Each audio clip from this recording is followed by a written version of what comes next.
सासु है बउआ हमर दुलारू, हम हूँ जितिया करबैना।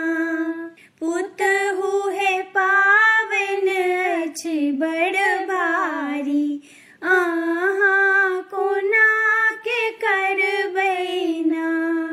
सासु है विध सब आहाँ बतबियो, मिली जुली कइए लेबैना। पुतहु है निर्जल होयत उपास, आहाँ कोना के करबैना।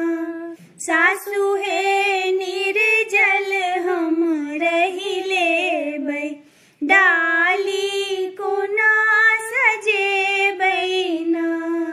पुतहु डाली हम सजा देब, आहाँ पूजा परबै सबना।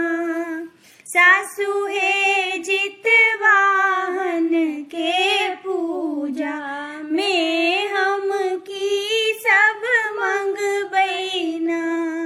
पुतहु है बउआ सबके आनंद और कल